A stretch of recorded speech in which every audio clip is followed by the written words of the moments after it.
In this lesson, we will create the tailbones we will envelope to. Okay, so continuing from the last lesson, everything should have been renamed. Here's the naming convention I used for the spline IK. And also, wanted to point out that if you're not getting this type of independent control over each spline helper, remember, it's just a matter of going to the spline, heading over to the Modify panel, and making sure that your link type is set to No Linking. So at this point, we're ready to go to the side view and build our tailbones. And we know the steps already. They're the same steps we used for our vertebrae. So let's go ahead and access our bone tools. We'll go ahead and create a bone object. We'll make sure that its size is set to 4. That way it's easier to select when we connect it to the tail. Alright, let's go in and also freeze or unfreeze the length of this bone.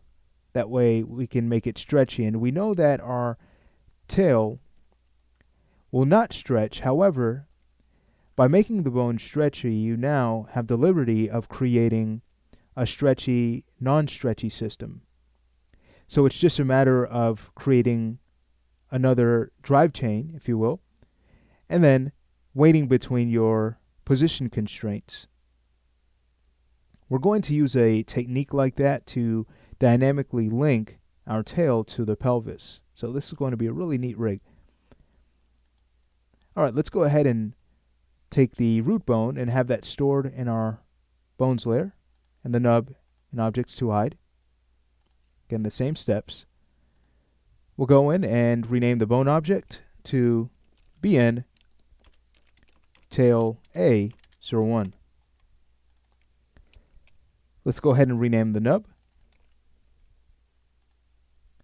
So that will be BE. And at this point, we're ready to clone the bone about 9 more times. So I'll go ahead and select it. We'll shift drag out. And we'll create 9 copies.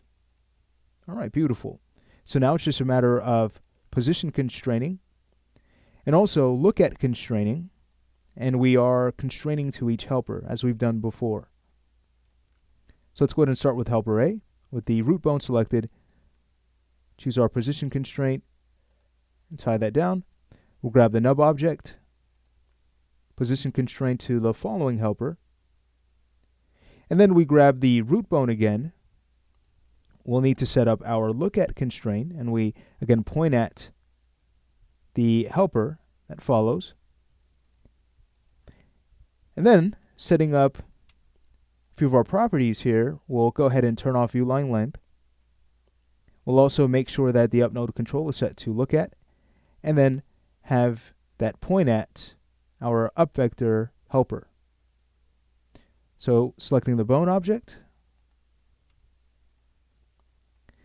we'll go ahead and pick the none button and then go ahead and choose our helper object to assign it.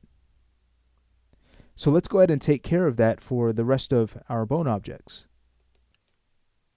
Okay, all bone objects have been constrained.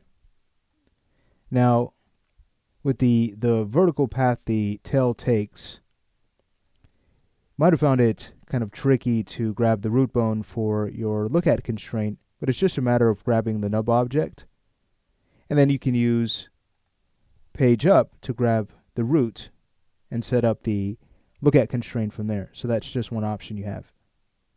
Alright, but let's go ahead and test this out. We can grab our helper objects of the spline and start to move those around. You can see those objects will follow just fine. Alright, beautiful. So everything is looking very nice. In the next lesson, what we're going to do is set up our tail controls.